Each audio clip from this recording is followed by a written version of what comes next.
मेरा नाम रिया है। उस दिन पिताजी ने ऐसा फैसला किया जो हमारी सोच से भी अलग था। ये बात तब की है, माँ को बुखार आया था और हम उनके पास बैठे रो रहे थे। अगली सुबह पिताजी रोज की तरह जल्दी वर्कशॉप पर चले गए थे। माँ ने बड़ी मुश्किल से उठकर नाश्ता बनाया और हम तीनों बहनें उनका हाथ बंटाने लगीं। दिन रोज की तरह गुजर रहा था। जब शाम के समय पिताजी घर वापस आए, उनके साथ एक अजनबी इंसान भी था। वो सांवले रंग का और लंबे कट का बड़ी मूंछों वाला इंसान था। चेहरे पर थकान, कपड़े गंदे और हाथों पर चिकनाई के धब्बे साफ बता रहे थे कि ये कोई मजदूर या मैकेनिक है। माँ ने दरवाज़ा खोला तो पिताजी ने झट से कहा, "ये वैभव है। इसके साथ कल अनुष्का की शादी है।" ये सुनकर हम सब ठिठक गए थे। मैं और मेरी दूसरे नंबर की बहन संजना समझ ही नहीं पाए कि ये मजाक है या हकीकत। माँ तो खामोश हो गई। अनुष्का दीदी, जिन्होंने पर्दे के पीछे से सब कुछ सुन लिया था, कांपते हुए कदमों से बाहर आई और कहने लगी कि पिताजी, क्या मतलब है? आपका मेरी शादी है और आपने इस बारे में बताया भी नहीं। पिताजी ने उनकी तरफ घूर कर देखा और कहा कि अपनी जुबान बंद रखो, फैसला हो चुका है। वह इंसान जिसका नाम वैभव था खामोशी से खड़ा रहा। उसने ना हमारी तरफ देखा और ना ही कुछ कहा। हमें लगा जैसे हम इंसान नहीं हैं, कोई सौदा है जिसकी कीमत लगाई जा रही है। माँ ने पहली बार नरमी से बात करने की कोशिश की थी। उन्होंने पिताजी से कहा कि सुनिए, बेटी की शादी का फैसला इस तरह से अचानक नहीं करते। यह लड़का। अभी माँ कुछ कहने ही वाली थी, पिताजी ने अपना चप्पल उठाया और जमीन पर जोर से दे मारा और चिल्लाते हुए कहने लगे कि खामोश हो जाओ, ये सब कुछ मेरी मर्जी से हो रहा है। उस रात घर का माहौल बहुत ही सख्त था। अनुष्का दीदी कमरे में चुपचाप बैठ गई। संजना ने उनके पास बैठकर उनको तसल्ली दी। मैं भी उनका हाथ थामकर बैठी थी, लेकिन वह कुछ नहीं बोली, बस दरवाजे की तरफ देखती रही। मेरे पिताजी, जिनका नाम जुबान पर लाते ही हमारा दिल दहल जाता था। सख्ती, गुस्सा और नफरत, यह उनकी पहचान थी। हम उनके शरीर का हिस्सा थे। हम 3 बहनें थीं और हमारी माँ, लेकिन हमारे घर में सिर्फ एक ही इंसान की मर्जी चलती थी, पिताजी की। वो ना हमें बेटी मानते थे, न माँ को अपनी पत्नी। उनके लिए हम जैसे बोझ थे जिन्हें वो उठाना तो नहीं चाहते थे और छोड़ भी नहीं सकते थे। हम जीते जागते इंसान नहीं, बस कोई चीज़ थे। पिताजी के पास बहुत सारी ज़मीनें थीं, शहर के बीचों बीच वर्कशॉप, घर के पीछे गली में और भी जायदाद थी। लेकिन ये सब होने के बावजूद हमें वो सिंपल कपड़े और टूटी चप्पल पहनने के लिए दिया करते थे। यहाँ तक कि हम ज़मीन पर चटाई बिछाकर सोया करते थे। इसके अलावा हमें कुछ नहीं मिलता था। माँ को वो हमेशा ताना देते थे कि बेटियां ही पैदा करनी थीं। अगर मेरी नस लग नहीं बढ़ा सकी तो अब भुगतो। और माँ बस चुपचाप उनकी बातें सुनती रहती थीं। उनकी आंखों में आंसू होते और होठों पर खामोशी। दिल में कितना दर्द छुपा था, शायद हम कभी पूरी तरह से जान भी नहीं सके थे। मैं सबसे छोटी थी, लेकिन इतनी भी छोटी नहीं कि पिताजी की नज़रों का जहर महसूस न कर सकूं। वो हमें ऐसे घूरते थे जैसे हम उनके अपने ना हों, जैसे हम उनके लिए कोई गंदगी हो जो घर में गलती से आ गई हो।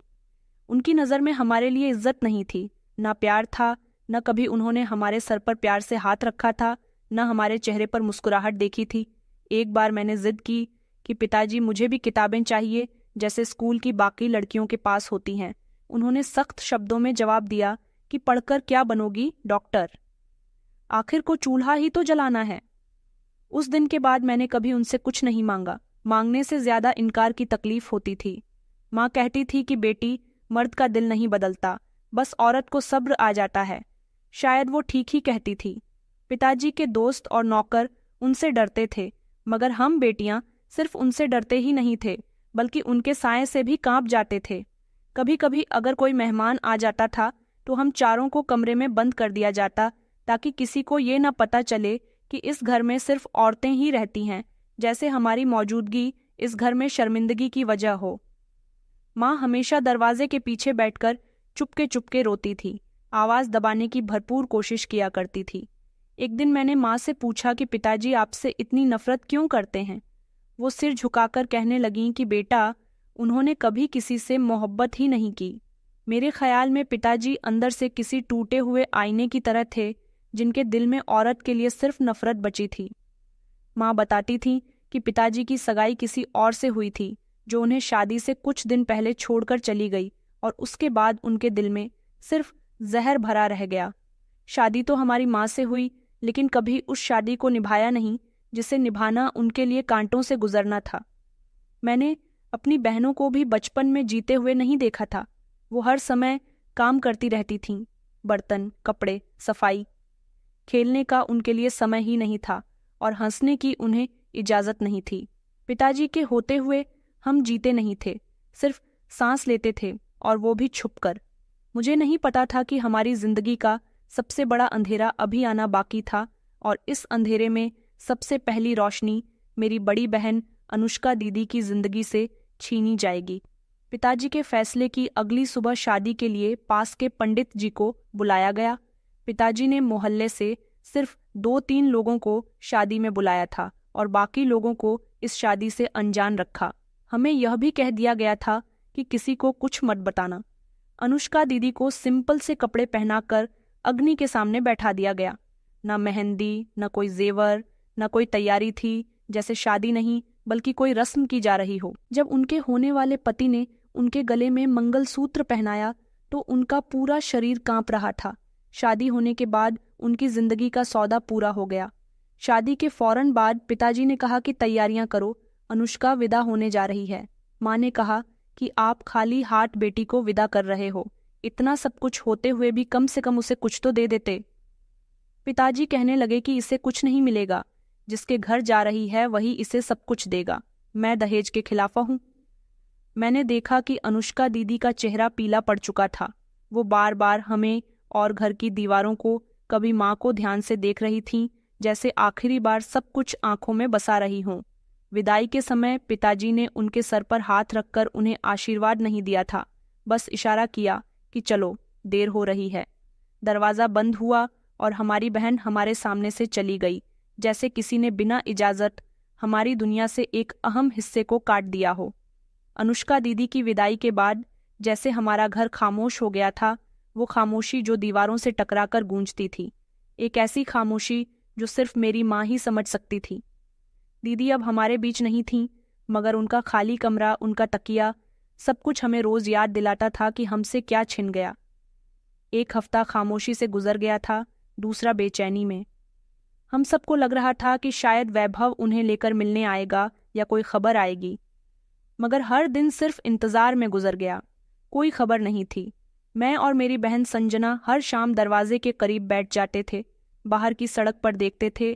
कभी कोई आहट होती, कोई अजनबी दिखता तो दिल धड़क उठता था, मगर हर बार मायूसी ही हाथ लगती थी।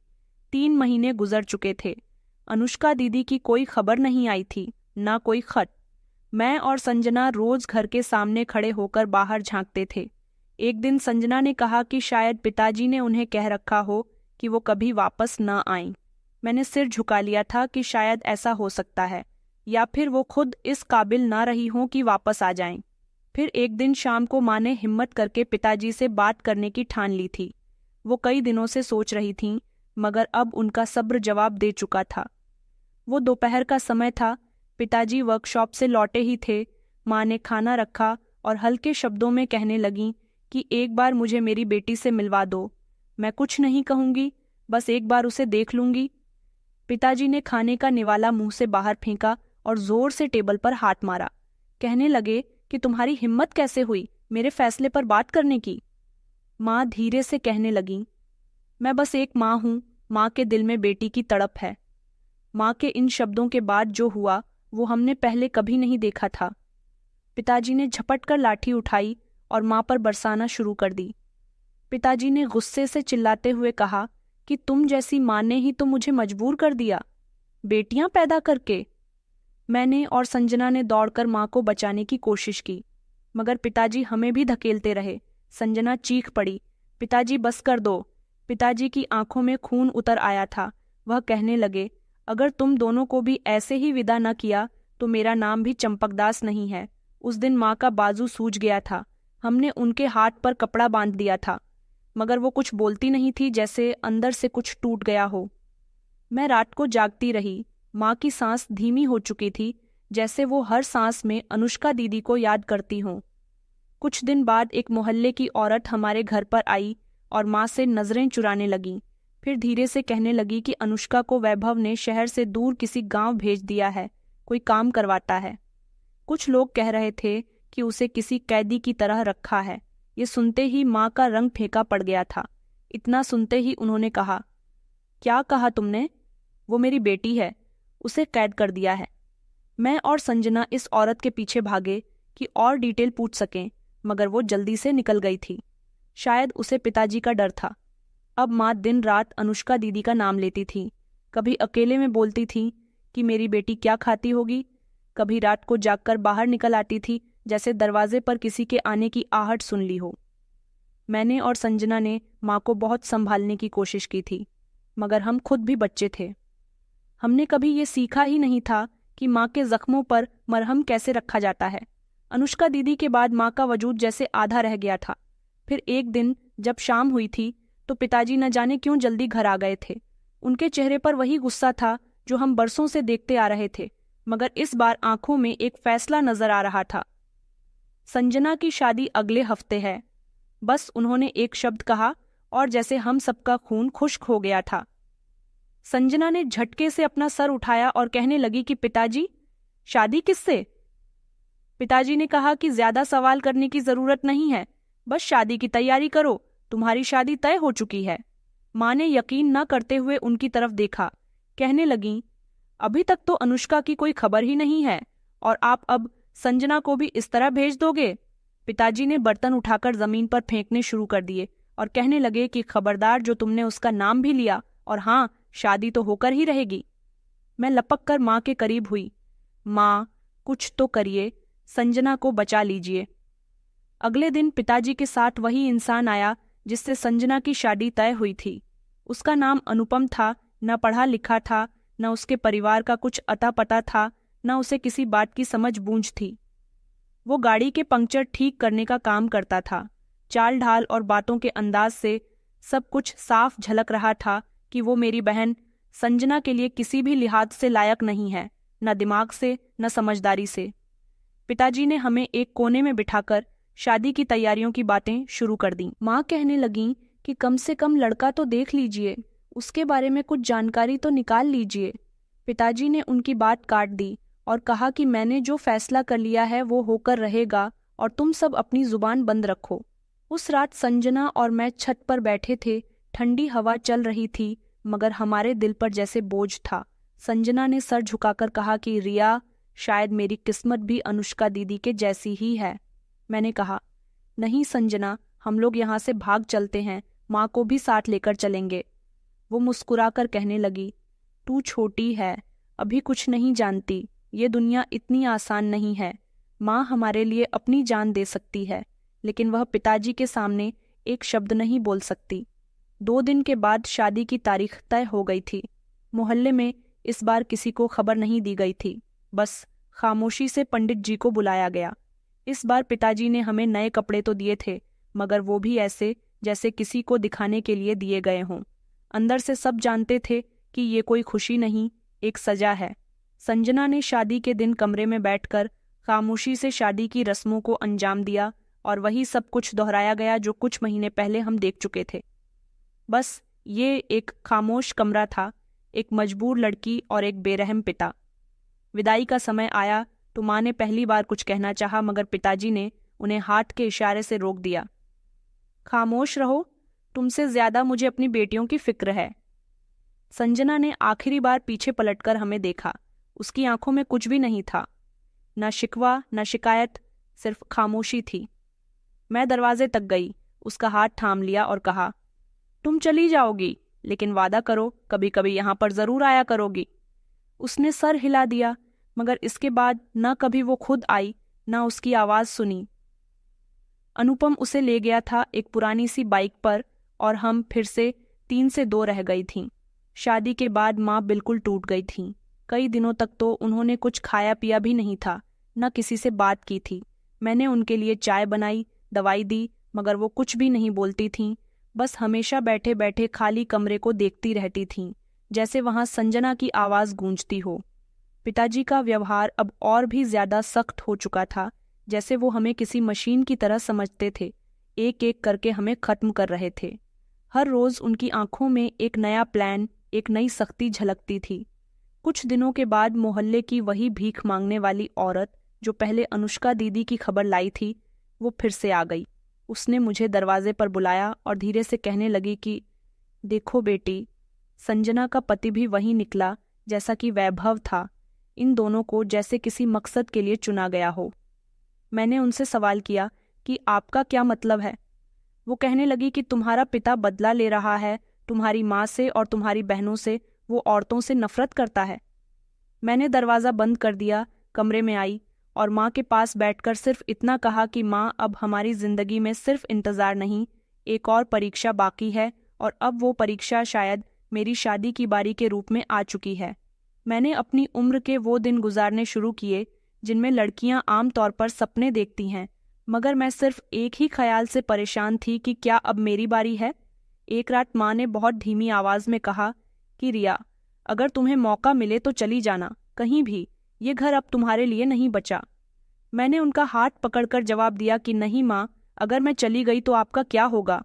माँ ने नजरें चुरा लीं और कहने लगी कि मेरे पास अब कुछ बचा ही कहाँ है। बेटा, तुम बची हो, तुम्हें बचाना है। मैंने खुद को तसल्ली देना शुरू कर दिया था कि शायद मेरे पिता मेरे साथ ऐसा नहीं करेंगे। एक दिन पिताजी ने माँ को बाजार भेजा और मुझे घर पर अकेला रहने के लिए कहा। वो पहली बार था जब मुझे घर के सबसे कोने वाले कमरे में जाने की इजाज़त मिली थी। मैंने ये मौका नहीं छोड़ा और अलमारी के नीचे से कुछ पुराने कागज़ निकालने शुरू किए। कुछ पुराने कागज़, शादी की एक तस्वीर और कुछ चिट्ठियों के टुकड़े थे जिन पर कोई नाम नहीं लिखा हुआ था, लेकिन उस पर लिखाई मेरी माँ की ही थी। उन्होंने शायद कभी किसी खत को लिखने की कोशिश की थी, शायद अपनी माँ को या किसी और रिश्तेदार को, मगर खत कभी पूरा नहीं हुआ। मैंने माँ से इस बारे में पूछा, माई, खत आपने कब लिखे थे? वह चौंक गई और कहने लगी, बस किसी वक्त दिल किया था, पर कभी भेजने की हिम्मत नहीं हुई। मैंने कहा, क्यों? उन्होंने कहा, क्योंकि तुम्हारे पिता ने हमारे सबसे पहला रिश्ता काट दिया था। एक और दिन मोहल्ले की लड़की की शादी का शोर उठा। इनविटेशन के कार्ड बनते जा रहे थे। हर तरफ चहल पहल थी। मैंने माँ से कहा, हम तो शादी में नहीं जा सकते ना। उन्होंने खामोशी से सर हिला दिया, मगर शाम को जब पिताजी आए तो उनके शब्द बड़े नरम थे। उन्होंने मेरी तरफ देखकर कहा, कल तुम और तुम्हारी माँ मोहल्ले की शादी में जा रहे हो। हम दोनों ने एक दूसरे को देखा। हम हैरान हो गए थे, न जाने क्यों, पर मैं खुश भी हुई, लेकिन डर सा भी लग रहा था। लेकिन हमारे पास तो अच्छे कपड़े भी नहीं थे। मैंने हिम्मत करके पिताजी से कहा तो उन्होंने कोई जवाब नहीं दिया, बस बाहर निकल गए। अगली सुबह एक थैला सोफे पर रखा हुआ था जिसमें नए रेडीमेड कपड़े थे। मैंने कपड़ों को हाथ लगाया। पहली बार लग रहा था जैसे हम भी किसी मौके पर मौजूद होने वाले हैं। शादी का दिन आया तो माँ ने बड़ी सावधानी के साथ मुझे तैयार किया। मेरे लिए यह पहला मौका था कि मैं किसी फंक्शन में जा रही थी, वो भी अपने पिताजी की इजाज़त से। माँ बार बार पूछ रही थी कि बेटा, मैंने तुम्हारे बाल ठीक से बांध दिए है ना, क्लिप ठीक लगाई है ना, जैसे वो खुद को यकीन दिलाना चाह रही हो कि सब कुछ ठीक है। मैंने उनका हाथ थाम लिया और कहा कि माँ, सब कुछ ठीक है। उनकी आंखों में एक अजीब सा डर और प्रार्थना थी। हम शादी वाले घर पहुंचे तो वहां एक अलग ही दुनिया थी।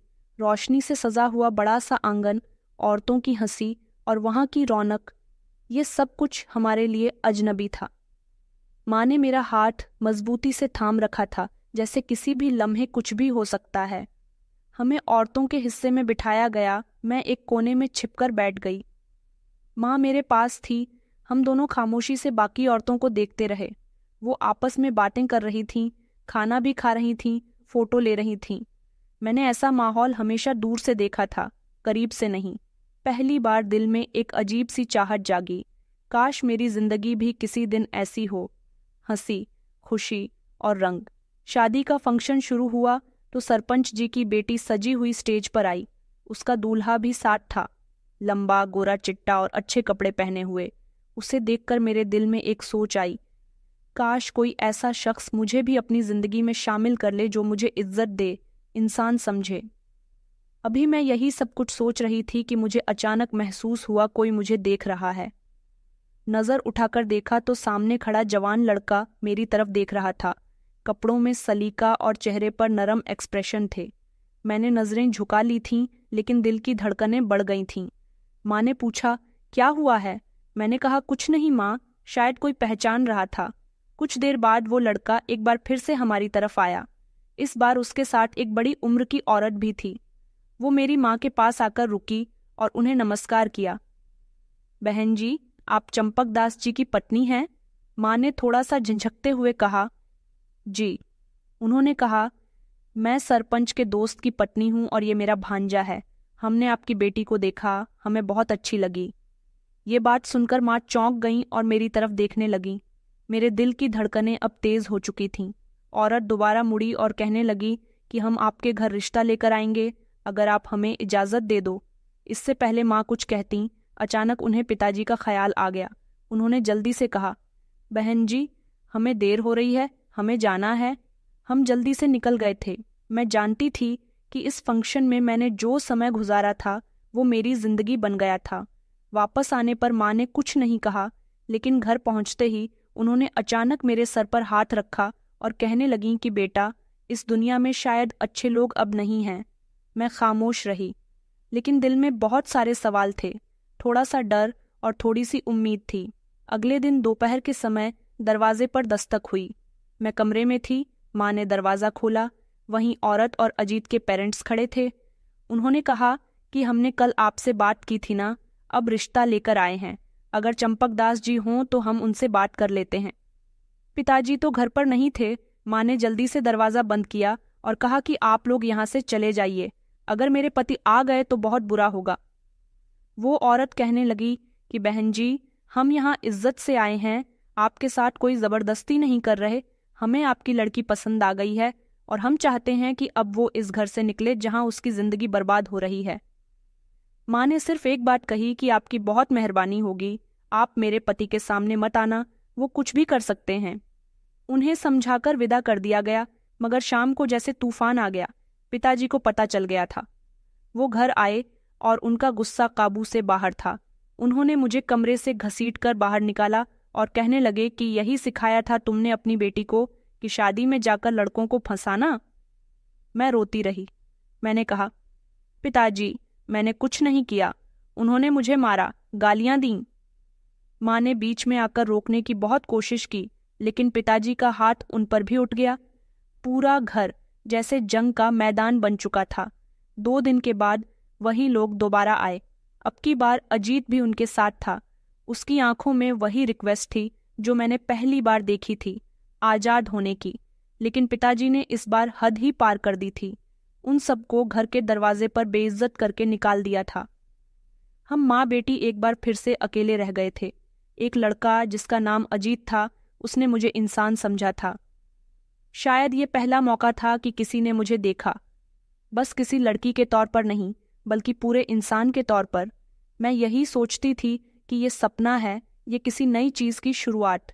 अजीत के पेरेंट्स ने वो सब किया जो एक अच्छे रिश्ते की उम्मीद रखने वाले लोग करते हैं। नरम शब्दों में बात करना, इज्जत के दायरे में बात करना और अपनी मर्जी थोपने के बजाय पिताजी से इजाज़त मांगना। लेकिन हम ये बहुत अच्छे से जानते थे कि हमारे घर की दहलीज पार करना इतना आसान नहीं। अजीत की मासी, जो पहली बार शादी में मिली थी, अगले हफ्ते फिर से आई थी। इस बार उनके साथ उनकी बड़ी बहन और अजीत की माँ भी थी। उनके हाथ में मिठाई का डिब्बा था और चेहरे पर एक उम्मीद भी थी। उन्होंने फिर से कहा कि बहन जी, हमें आपकी बेटी बहुत पसंद आ गई है, हम रिश्ता लेकर आए हैं। हमारी तरफ से आपके लिए भी बेटी जैसी इज्जत होगी। माँ का चेहरा जैसे सफ़ेद पड़ गया।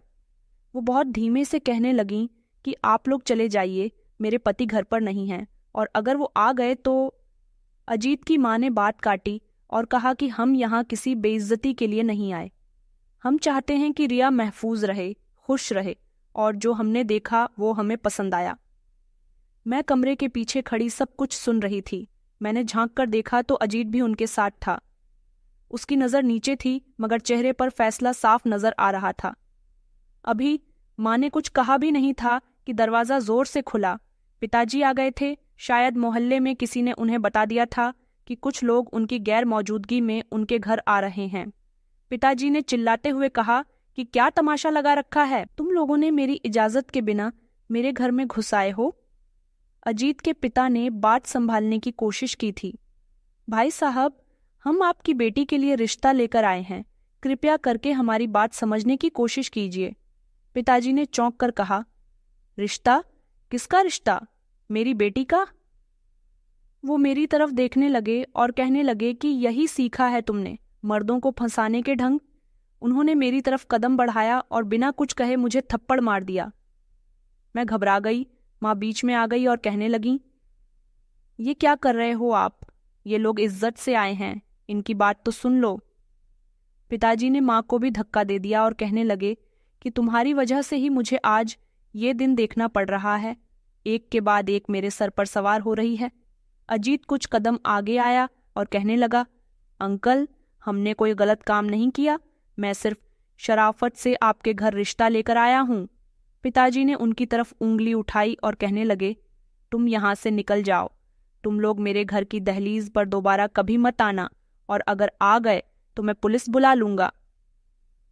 अजीत की माँ ने भी नजरें झुका ली थीं और धीरे से कहा, हम तो सिर्फ अपने बेटे की खुशी के लिए आए थे, आप चाहें तो हम वापस चले जाते हैं। पिताजी ने आगे बढ़कर उनके हाथ से मिठाई का डिब्बा छीन लिया और दरवाजे के बाहर फेंकते हुए कहने लगे, अभी और इसी समय निकल जाओ मेरे घर से। वो सब वापस चले गए। मैंने दरवाज़ा बंद कर दिया, लेकिन अंदर का तूफान अभी थमा नहीं था। पिताजी ने मुझे कमरे में धकेल दिया और कहने लगे कि तुम्हारी हिम्मत कैसे हुई? मैंने तो तुम्हें बाहर भेजना बंद कर दिया था, फिर ये तमाशा कैसे लगा? मैं रो रही थी और कहने लगी कि पिताजी, मेरी कोई गलती नहीं, मुझे तो कुछ भी नहीं पता था। पिताजी ने जोर से दरवाज़ा बंद किया और मेरे बाजुओं पर लाठी बरसाई। माँ बीच में आई और कहने लगी, बस कर दो, ये आपकी बेटी है, मासूम बच्ची है। पिताजी कहने लगे, बेटी? ये बेटी नहीं है, ये वो दाग है जो हमारे परिवार की इज्जत पर लग गया है। फिर उन्होंने दरवाजे की कुंडी लगा दी और मुझे और माँ को अंदर बंद कर दिया। हम सारी रात बंद रहे। माँ ने मेरा बाजू पकड़कर देखा जो कि नीला पड़ गया था। माँ ने कहा कि बेटा, मुझे माफ़ कर देना, अगर मैं कुछ कर पाती तो तुम्हें बचा लेती। मैंने माँ का हाथ पकड़कर कहा कि आपका कोई कसूर नहीं है माँ, हम बस एक कैद खाने में बंद कर दिए गए हैं। सुबह दरवाज़ा खुला और हमें बाहर जाने की इजाज़त दी गई। पिताजी खामोश थे, जैसे कुछ हुआ ही न हो। मैं माँ के साथ किचन में काम करने लगी, लेकिन दिमाग में अजीत की वो नज़र बार बार आ रही थी जिसमें सिर्फ सवाल थे। अगले दिन वही भीख मांगने वाली औरत आई थी जो हमेशा पैसे मांगने के लिए आ जाती थी। उसने धीरे से मेरे हाथ में कागज़ दिया और कहने लगी, ये लो बेटी, वो लड़का बार बार आ रहा है रिश्ता लेकर, उसे तुमसे कुछ बात करनी है। उसने मुझसे कहा है कि मैं ये मैसेज तुम्हें दे दूं। मैंने कागज़ खोला, उसमें लिखा हुआ था, रिया, मैं सिर्फ तुमसे शादी करना चाहता हूँ। मैं जानता हूँ तुम पर क्या गुजर रही है। मैं तुम्हें अपनी पत्नी बनाने के लिए हर हद तक जाऊंगा। अजीत! मैंने वो पर्ची लपेटकर अलमारी में रख दी थी। मैं समझ चुकी थी जो शुरू हुआ है वो रुकेगा नहीं। पिताजी के जुल्म से कहीं ज्यादा मुझे अब अपने दिल का फैसला डरा रहा था। मैंने पहली बार किसी पर भरोसा करने का सोचा था। पिछले कुछ दिन इसी तरह की कंफ्यूजन में गुजर गए थे। अजीत का दिया हुआ मैसेज मेरे दिल में एक नई हलचल पैदा कर चुका था और पिताजी के जुल्म ने मुझे बेबस कर दिया था। फिर वो दिन आया जब हमारी चीखों की आवाज़ दीवारों से निकलकर गली में सुनाई देने लगी थी और गली गूंजने लगी। शाम का समय था। माँ किचन में खाना बना रही थी, मैं झाड़ू लगा रही थी और पिताजी आंगन में बैठे सिगरेट पी रहे थे। अचानक दरवाजे पर जोर जोर से दस्तक हुई। दरवाज़ा खोलो, पुलिस है। हम दोनों डर गए। पिताजी ने एक लम्हे के लिए सिगरेट बुझा दिया और दरवाज़ा खोला तो बाहर 2 सिपाही और इंस्पेक्टर खड़े हुए थे। उन्होंने कहा कि हमें पता चला है कि इस घर में औरतों पर अत्याचार होता है, हमें चंपक दास को गिरफ्तार करना है। पिताजी के चेहरे पर पहली बार हैरानी और गुस्सा एक साथ दिखाई दिया था। उन्होंने कहा, कौन है जो मेरे खिलाफ बकवास कर रहा है? इंस्पेक्टर ने सख्त शब्दों में कहा कि आपके मोहल्ले वालों की तरफ से शिकायत आई है। हम घर की औरतों से बयान लेंगे, आओ हमारे साथ। पहले तो पिताजी ने उन्हें रोकने की कोशिश की, लेकिन पुलिस के दबाव पर मजबूरन उन्हें हथकड़ियां हो पहननी पड़ीं। उनके चेहरे पर जितना उत्साह था, उससे ज्यादा हैरानी थी कि उनके खिलाफ कोई बोलने की जुर्रत कैसे कर सकता है? मोहल्ले के कुछ लोग दरवाजे से झांक रहे थे, कुछ बच्चे तालियां भी बजा रहे थे और हम दोनों दरवाजे के पीछे खड़ी थीं। माँ के चेहरे पर कुछ लम्हों के लिए सुकून दिखाई दिया, लेकिन फौरन ही वो बेचैनी में बदल चुका था। अगले दिन हमें थाने बुलाया गया। पुलिस चाहती थी कि माँ अपने पति के खिलाफ बयान दे। इंस्पेक्टर ने कुर्सी खींचकर माँ को बिठाया और कहा, बहन जी, आपकी बेटी की चीखों की आवाज़ मोहल्ले तक गई थी। हमें सब पता है, अब समय है कि आप सच बोलिए। मैं दरवाजे के बाहर बैठी हुई थी, सब कुछ सुन रही थी। मेरा दिल धड़क रहा था। मैं चाहती थी कि आखिरकार माँ वो सब कुछ बता दे जो बरसों से उनके साथ हो रहा है। मैंने प्रार्थना की कि काश आज मेरी माँ सब कुछ बता दे। इंस्पेक्टर दोबारा कहने लगा कि आपका पति बेटियों पर अत्याचार करता है, पत्नी पर हाथ उठाता है। हमें सच बताइए ताकि हम इंसाफ कर सके। माँ कुछ लम्हे तो खामोश रही, फिर सिर झुकाकर कहने लगी कि मेरे पति का बिहेवियर थोड़ा सख्त है, लेकिन वो बुरे इंसान नहीं है। घर की बातें बाहर निकल जाती हैं, इसलिए लोग इल्जाम लगा रहे हैं। इंस्पेक्टर ने एक लंबे खामोशी के बाद कहा, आप यकीन से कह रही हैं कि वो आप पर या आपकी बेटी पर हाथ नहीं उठाते? माँ ने कहा कि जी, कभी कभी गुस्से में थोड़ा सख्त बोल जाते हैं, लेकिन मारपीट की बात गलत है। ये सुनकर मेरे पैरों तले से जमीन निकल गई थी। मैं दरवाजे के पीछे खड़ी ये सब सुनकर हैरान रह गई। वो माँ जो रात को मेरे जख्मों पर पट्टियां रखती थी, जो कहती थी कि मैं तुझे बचाऊंगी, आज वो सब झूठ बोल गई। वापसी पर माँ और पिताजी एक साथ ही आए थे। पिताजी की आंखों में वही पुराना घमंड था। उन्होंने मुझे देखा और झटक दिया। उन्होंने कहा, समझ गई, मैं क्यों कहता था कि तुम लोग कुछ नहीं कर सकती। मैं तुम्हें बेचकर भी बच निकलूंगा।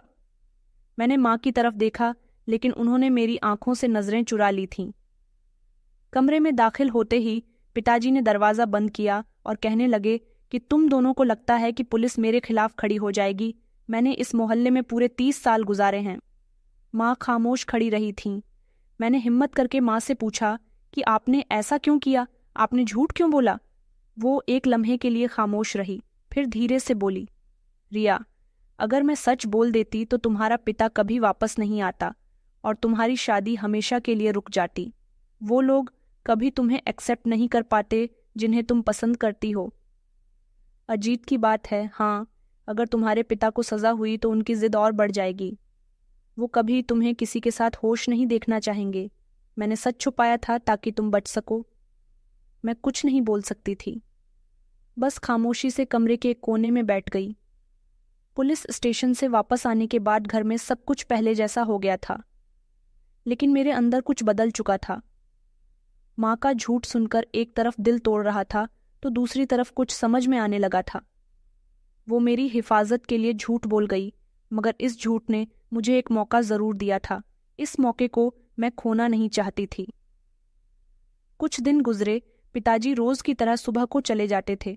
मैं माँ के साथ घर के काम में लगी रहती, लेकिन मेरी नज़र अक्सर गली के नुक्कड़ पर जाकर ठहर जाती थी, जहाँ कभी वह भीख मांगने वाली औरत आती थी जिसने पहले अजित का मैसेज मुझे दिया था।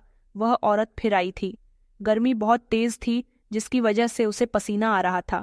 माँ ने उसे अंदर बुलाया, पानी पिलाया और थोड़ा सा खाना दिया। वो माँ के साथ बातें करने लगी और मुझे इशारे से बुलवाने लगी। कहने लगी कि बेटी, तुम्हारे लिए कुछ लाई हूँ। उसने अपने फटे पुराने थैले से एक छोटा सा पैकेट निकाला और चुपके से मेरे हाथ में थमा दिया। कहने लगी कि यह मोबाइल है, अजित ने भेजा है और एक लेटर भी है। बाकी बात तुम खुद समझ जाना। मैंने जल्दी से पैकेट अपने कपड़ों में छुपा लिया था और पानी देने के बहाने कमरे में आ गई। दरवाज़ा बंद किया और जल्दी से पैकेट खोला। उसमें एक छोटा सा मल्टीमीडिया मोबाइल था और एक लेटर भी था, जिस पर साफ अक्षरों में लिखा हुआ था, रिया, मैं अजीत हूँ। तुम्हें पहली बार देखकर दिल में कुछ बैठ गया था। मैं जानता हूँ तुम किसी परेशानी में हो और मैं तुम्हें वहाँ से निकालना चाहता हूँ। ये मोबाइल इसलिए भेजा है कि हम बात कर सकें। अगर तुम राजी हो तो मैं तुम्हें एक्सेप्ट करने के लिए तैयार हूँ। बस एक बार हाँ कह दो। मैंने मोबाइल ऑन किया तो उसमें फ़ोन आ गया। स्क्रीन पर अजित का नाम चमक रहा था। हाथ कांपने लगे, फिर भी कॉल रिसीव कर ली। कुछ देर खामोशी रही, फिर अजित कहने लगा कि तुम ठीक हो। मैंने सिर्फ इतना कहा कि जी। उसने कहा कि तुम्हारे पिता ने कुछ और तो नहीं किया, अब तुम्हें वहां से निकालने का वक्त आ चुका है। मैं खामोश रही। फिर कहने लगी कि अजित, ये सब इतना आसान नहीं है।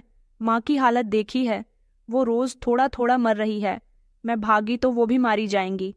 उसने कहा, तो फिर तुम्हारी माँ को भी ले लेते हैं, हम सब संभाल लेंगे। मैंने कहा, अगर ऐसा मुमकिन होता तो हम पहले ही निकल चुके होते। उसने कहा, एक बार बात तो करो उनसे, बस एक बार, अगर वो तुम्हें हाँ कह दे, मैं उसी रात तुम्हें ले जाने के लिए तैयार हूं। मैंने फ़ोन बंद कर दिया। अगली रात माँ के पास जा बैठी। वो सिलाई कर रही थी। मैंने धीरे से उनके हाथ से कपड़ा लिया और कहा कि माँ, अगर एक दरवाज़ा खुल जाए और वहाँ एक की जद्दार जिंदगी मेरा इंतज़ार कर रही हो, तो क्या मुझे जाना चाहिए? उन्होंने मेरी तरफ देखा और कहने लगी कि क्या मतलब? मैंने कहा, अजीत मुझे यहाँ से निकालना चाहता है। माँ ने कहा, बेटी, ये सब इतना आसान नहीं है। तुम्हारी बहनें, उन्हें भी मैंने अपनी नज़रों से जाते हुए देखा है।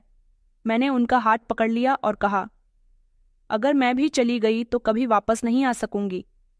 अगर पिताजी ने मेरी शादी भी बाकी दोनों बहनों की तरह करवा दी तो माँ कुछ देर खामोश रही। फिर कहने लगी कि तुम्हारी खातिर मैं सब कुछ सह सकती हूँ, बस तुम खुश रहो। मैंने कहा, तो क्या मैं चली जाऊं? उन्होंने कहा कि हाँ, अजीत पर भरोसा कर सकती हो तो चली जाओ, और हाँ, अगर पॉसिबल हो तो मुझे भी किसी तरह निकाल देना। मैंने फौरन अजीत को फ़ोन किया। मैंने कहा कि कल रात 1 बजे पुरानी गली के नुक्कड़ पर आ जाना। अजीत की आवाज़ बेफिक्र थी। उसने कहा कि मैं आ जाऊंगा और तुम्हें ले जाऊंगा, तुम बस तैयार रहना। रात के 1 बजे जब सब मोहल्ले वाले सो चुके थे, मैं दरवाजे की चौखट से आखिरी बार अपने घर को देख रही थी। मेरे हाथ में सामान के साथ वही मोबाइल था जिससे अजीत से बात होती थी। हर तरफ अंधेरा फैला हुआ था। पिताजी गहरी नींद में सो रहे थे। ये शायद मुझे नहीं पता था कि वह जाग रहे थे। दरवाजा से निकलते हुए मैंने एक बार पीछे पलटकर देखा और फिर आगे बढ़ गई। गली के नुक्कड़ पर अजीत पहले से ही मौजूद था। एक कार लिए उसके साथ उसकी बहन भी थी। मुझे देखकर अजीत फौरन गाड़ी से निकला और दरवाज़ा खोलकर मुझे गाड़ी में बिठाया। सुबह होने से पहले हम एक सुरक्षित जगह पर। अगले दिन शादी की तैयारी हो गई। पंडित जी, अजीत के पेरेंट्स और उसकी बहन शादी मंदिर में सिंपल तरीके से हुई थी। अजीत ने मुझे देखकर कहा कि अब तुम सिर्फ मेरी जिम्मेदारी हो, मेरी इज्जत भी हो। पहली बार मुझे लगा जैसे जिंदगी ने कोई दरवाज़ा खोला है। 2 दिन के बाद जब कुछ थोड़ा सुकून सा हो गया, मैंने अजीत से कहा कि मुझे अपनी माँ के बारे में पता करना है। अजीत तैयार हो गया और कहने लगा कि हम कल ही चलते हैं। पुलिस भी हमारे साथ होगी ताकि अगर कोई परेशानी हो तो हम बच जाएं। अगली सुबह हम करीब के पुलिस स्टेशन में पहुंचे। अजीत के पिता ने पहले से ही वहां पर बात कर रखी थी। 2 हवलदार हमारे साथ रवाना हुए। घर के करीब पहुंचे तो बाहर सब कुछ वैसा ही था, खामोश। मैंने अपनी माँ के लिए प्रार्थना की थी कि भगवान मेरी माँ को बचा लो। दरवाजे पर दस्तक दी तो कोई जवाब नहीं आया। पुलिस ने ज़बरदस्ती दरवाज़ा खोला। अंदर हर तरफ अंधेरा था, सामान बिखरा हुआ था। एक हवलदार ने कहा कि यहाँ कोई है, मगर कोई जवाब नहीं आया। फिर एक कमरे का दरवाज़ा खोला गया। अंदर माँ थी, बेहाल हालत में एक कोने में बैठी। बाजू पर चोट के निशान थे और चेहरे पर जख्म थे। मैं उनके पास पहुंची और कहने लगी कि माँ, मैं आ गई हूँ, हम आपको ले जाने के लिए आए हैं। उन्होंने धीरे धीरे आंखें खोली और बड़ी मुश्किल से कहने लगी कि मेरी बेटी, तुम आ गई। मैं जानती थी कि तुम ज़रूर आओगी। अजीत ने फौरन पुलिस को पिताजी के बारे में बताया कि वो ज़रूर कहीं छुप गए होंगे। कुछ लम्हे बाद पिताजी को घर के आंगन से गिरफ्तार कर लिया गया। वो पुलिस को देखकर चिल्लाने लगे और कहने लगे कि यह लड़की मेरे घर से भागी है, मुझे फंसा रही है। हवलदार ने उनके हाथों में हथकड़ियां लगाते हुए कहा कि जो तुमने किया है उसका हिसाब देना होगा। हम माँ को लेकर अस्पताल पहुंच गए। वह बहुत ही जख्मी हालत में थी। डॉक्टर ने बताया कि इन्हें बहुत देर बाद यहाँ पर लाया गया है। शरीर में इन्फेक्शन काफ़ी फैल चुका है। मैं लगातार उनके साथ ही रही। उन्होंने मेरा हाथ थाम लिया और कहने लगी कि बेटी, अगर मैं नहीं रही तो घबराना मत, बस अजीत के साथ खुश रहना। मेरी बेटी अब आज़ाद है। मैंने जवाब दिया, माँ, आप जल्दी ठीक हो जाओगी, फिर हम साथ साथ रहेंगे। अजीत भी मेरे साथ ही था। वह माँ के लिए दवाई लाता, उनका हर तरह से ख्याल रखता, लेकिन वक्त कम निकला। नर्स ने आकर खबर दी कि आपकी माँ नहीं रही। माँ का वो चेहरा जो हमारे जख्मों का मरहम था, अब खामोश हो चुका था। उनकी आंखें बंद हो गई थीं। माथे पर सुकून था, जैसे वो किसी बोझ से आज़ाद हो गई हों। अजीत ने मुझे सहारा दिया और कहने लगा कि रिया, तुम्हारी मम्मी बहुत बहादुर थीं, उन्होंने तुम्हें बचाया। मैंने रोते हुए अपनी माँ से कहा, माँ, आपने तो कहा था कि आप हमेशा मेरे साथ रहोगी। अजीत ने खुद उनका अंतिम संस्कार किया था। उस दिन मुझे एहसास हुआ कि आज़ादी एक दिन में नहीं मिलती, वो कीमत मांगती है, कभी खून की, कभी सब्र की, कभी अपनों की जुदाई की। मैं आज़ाद हो चुकी थी, लेकिन माँ को खोकर। मैं अपनी माँ के लिए प्रार्थना कर रही थी कि मेरी माँ को स्वर्ग नसीब हो और उनकी आत्मा को हमेशा शांति मिले। काफी समय बीत चुका था। मैं और अजीत अपनी जिंदगी को संभालने की कोशिश कर रहे थे। हर दिन माँ की याद आती थी। ये वो दुख था जो शब्दों से जाहिर नहीं हो सकता था। एक दिन जब मैं किचन में काम कर रही थी, अजीत ने मुझे पुकारा और कहा कि रिया, बाहर आओ, वकील साहब आए हैं।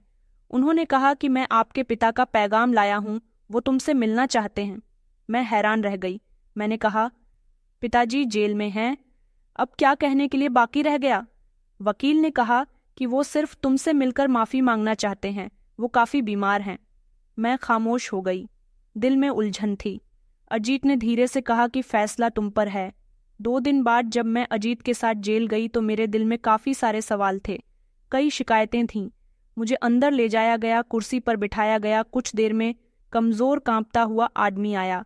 ये वो चंपक दास नहीं थे जो कभी मेरे पिता हुआ करते थे। हड्डियों का ढांचा बन गए थे। उन्होंने मुझे देखा और फौरन नजर झुका ली, फिर हाथ जोड़कर कहने लगे कि मेरी बेटी, तुम वापस आ गई। मैं सोचता था कि तुम नहीं आओगी।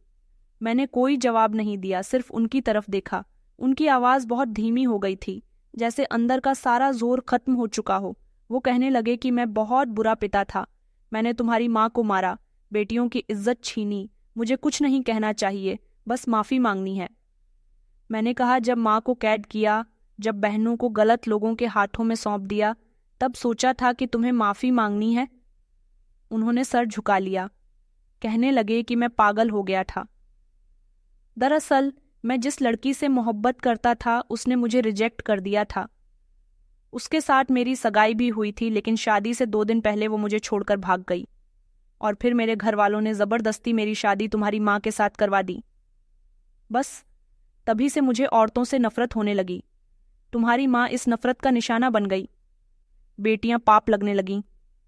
मैंने कहा, हम आपकी बेटियां थीं, आपके शरीर का हिस्सा थीं, हम आपको दुश्मन लगते थे? वो रोने लगे थे।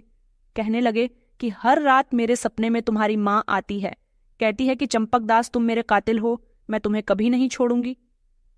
बेटी, मैं सो नहीं सकता। हर रात वो मुझे पकड़ लेती है। मेरी आंखों में आंसू आ गए थे।